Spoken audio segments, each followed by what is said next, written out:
He survived the armed intruder in his home. He did not survive Aurora police when they arrived to help.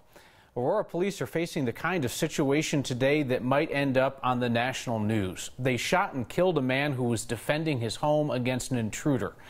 If there is body camera footage that explains what went wrong, the public is never going to see it. Aurora PD doesn't release that video. 911 calls came in early this morning, around 1:30, from a neighborhood a block from Montview and Havana. Aurora police were quick to tell reporters today that this was a, quote, very chaotic and violent scene. They say they heard gunshots. They went inside this home, and there they shot an armed man. Only he wasn't the intruder. He was the resident. He had already shot and killed the intruder by the time police got in there.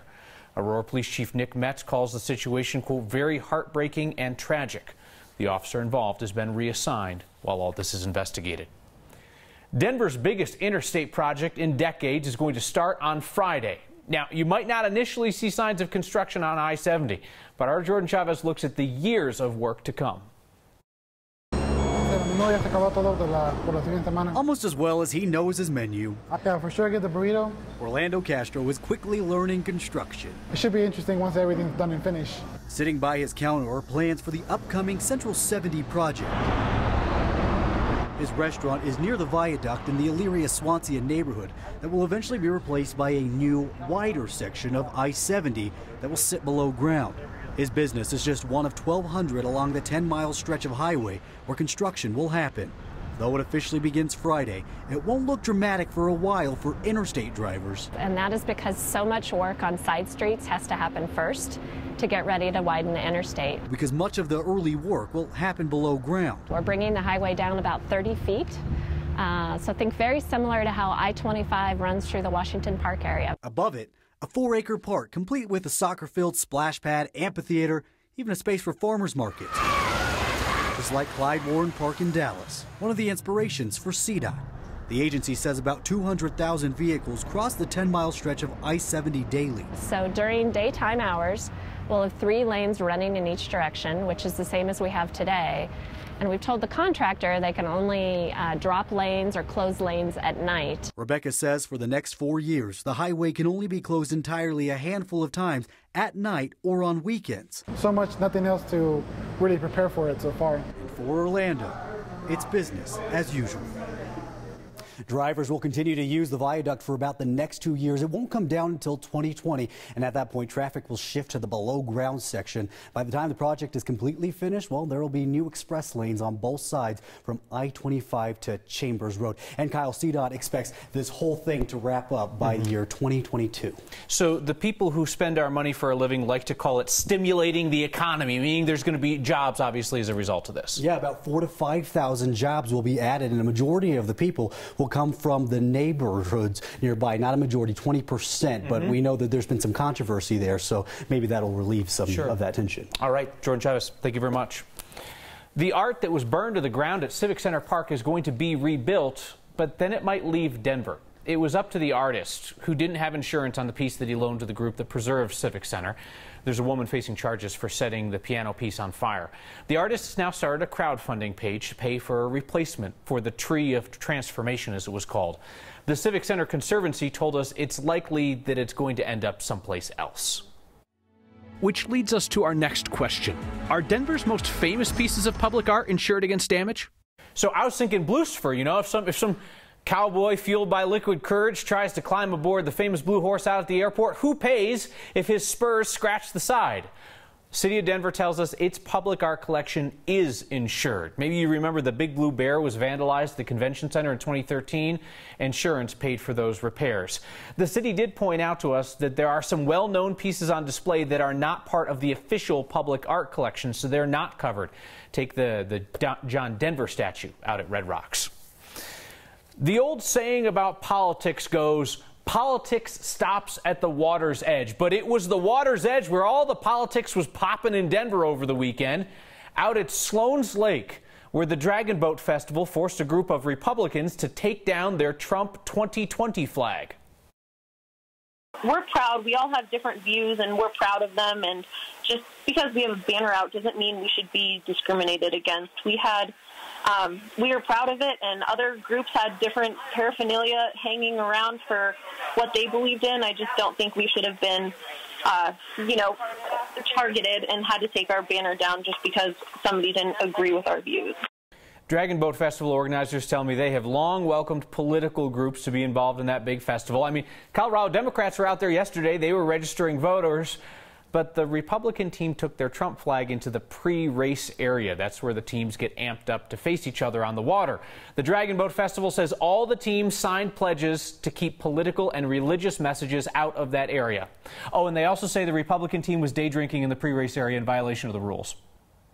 It's not that we are repressing any kind of free speech, but because there is a lot of sensitivity and, there's different kinds of opinions, very different kinds of personalities, it gets hot. So we're trying to create a space where teams can kind of focus on races, do their thing, and know that they can kind of walk around and not feel attacked or challenged or any like that for having the kind of opinion that they have.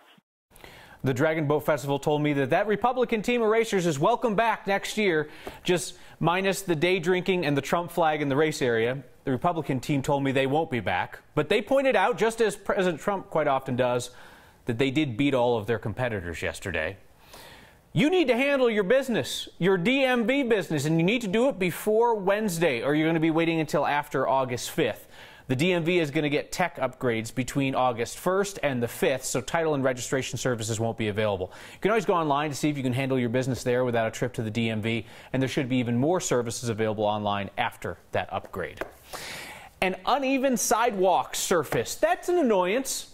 Or if your head is stuck in your phone as you walk, well, that could be a life-changing development, you know what I mean? Our Marshall Zellinger put down his phone for a hot second so he wouldn't trip over this introduction on how the city is going to start forcing people to kind of clean up their sidewalks. Kyle, just like snow shoveling, the condition of the sidewalk outside your property is the property owner's responsibility. And the city is going to start cracking down on the cracks, the jagged edges, the bumps and the bruises that are caused as a result of all that. So if you're curious right now, if the city of Denver one day is going to tell you you need to fix your sidewalk at likely your expense, after next, grab a tape measure, pull it out, and hope that the sidewalk outside your home is not more than 3/4 of an inch off.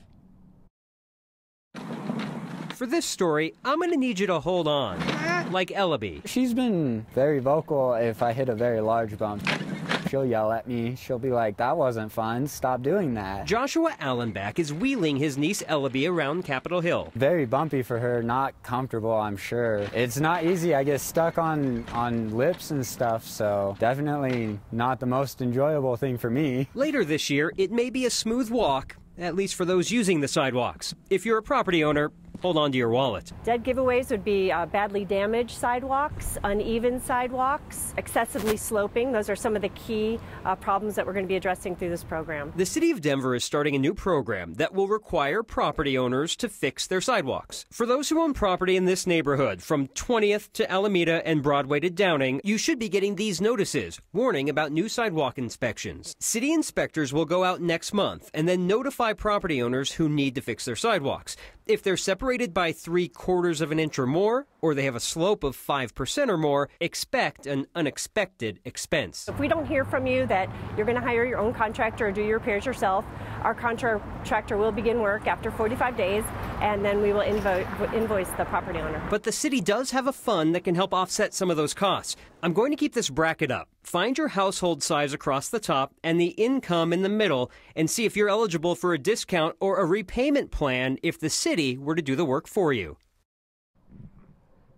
And I'm going to keep that on the website if you want to have a chance to look at that again. I'm sorry if you live off 2nd and Penn. I got bad news about your sidewalk here.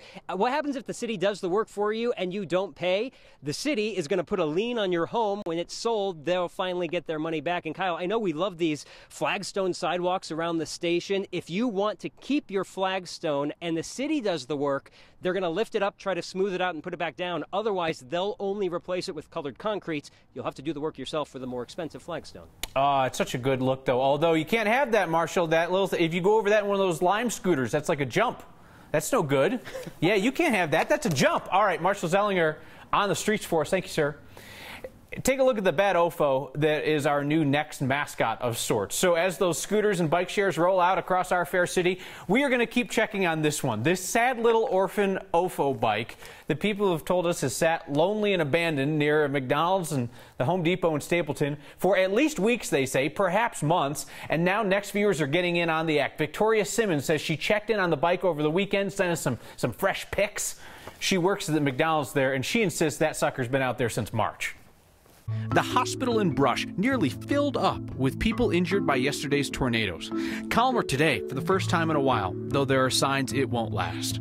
Actors in a production of Into the Woods have learned a lot, including sign language. That's because of the narrator's story. Next. The two tornadoes that blew through Brush sent a rush to the small hospital that serves that east side of Morgan County yesterday. 20 patients came in with injuries from the storm, mostly cuts and bruises from all the hail. 20 patients in a hospital that only has 25 beds. The storms damaged buildings, including an airport hangar there, and the National Weather Service was out on the ground today surveying what type of winds caused the damage. It's quite possible, even with the two tornadoes, that most of the real damage was done by powerful straight-line winds.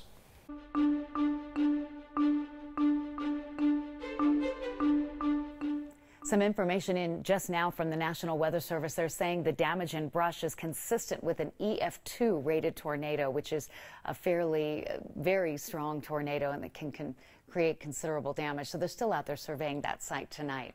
And you know what? Today, what a difference a day makes. We have a beautiful day with sunshine and 70s along the Front Range. Our high is far below where we should be for this time of year.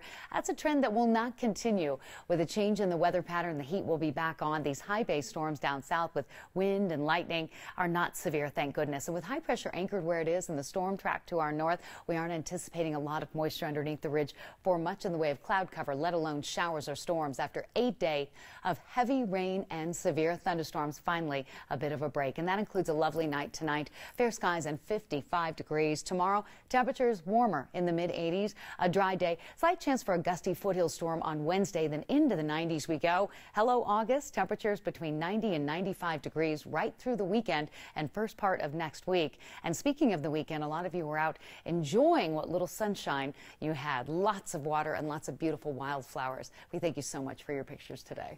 Kathy, thanks.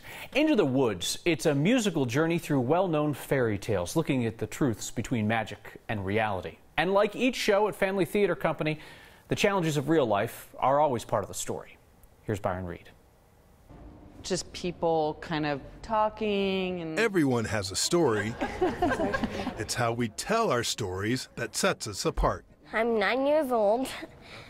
And I believe this is my third time being on TV. And for Bianca Mares, telling a story with her friend Albert Tharp III is something she loves to do. He is my very best friend, and I'm his very best friend. Bianca was born blind and Albert was born deaf, but they both found a way to communicate. So I put my hand over her hand and help her to kind of feel my hand shape so she can then sign with me. Once upon a time in a far-off kingdom. They're both part of the stage production of Into the Woods, produced by the Family Theater Company, featuring about 28 actors with disabilities. And it's really all about pursuing your hopes and dreams and what happens when you find out that life is not just a big fairy tale. Albert plays the narrator with a pretty unique way of communicating with the audience. So I would sign bigger to the audience, my body language and my facial expression. I was super expressive. I just didn't sign. I moved around a lot. To bring his character to life, the entire company participated in American Sign Language classes, and 5 young actors act alongside him as the narrator's voice, a part he says he was made for. I always grew up telling stories, so this role is great. Like, heck yeah, bring it on. I'm ready for this role. Tharp is having fun on stage with his new best friend and connecting with an audience willing to listen. For Next, I'm Byron Reed. That production's playing until August 5th at the Space Center at the Denver Center for the Performing Arts. The mystery state trooper's been found. An update on the story that sent you searching last week. And do not mess with librarians. They will shush your sorry arguments about the obsolescence of libraries. They'll do that next.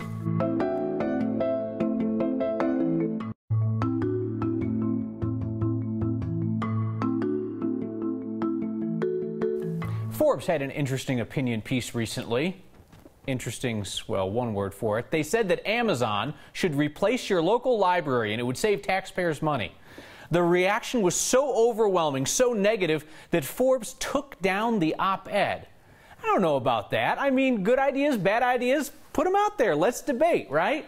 Plus, Forbes, you ran away before the Denver Public Library could drop some knowledge on you. We see over 4 million people a year through our doors, and so we know that people are still engaging with libraries, and libraries are incredibly relevant in people's lives and in our community.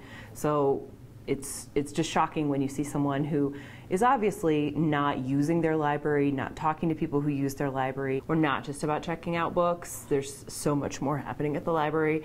There are citizenship classes and classes on how to play the ukulele and learning a different language. And we're doing all kinds of things to engage people when they come in through our doors. When stuff like that happens, it really gives us an opportunity to talk about the great things that libraries do. So we've been able to kind of put that story, a different story out. The misconception of library as just book delivery place or place with books is just a total misconception.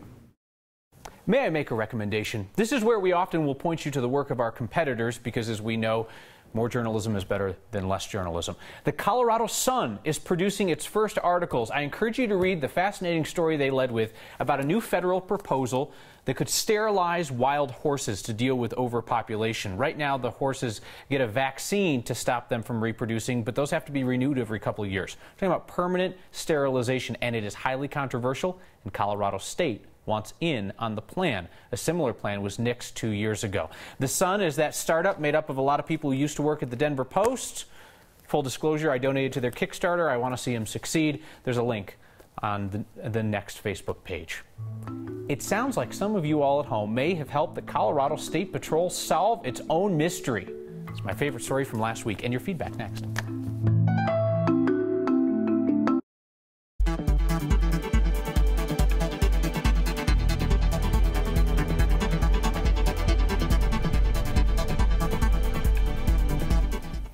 He is the mystery trooper on the left in this photo from 1980. Some guy who helped a bunch of college kids pay their speeding tickets so they could continue their cross-country journey after getting stopped in Colorado.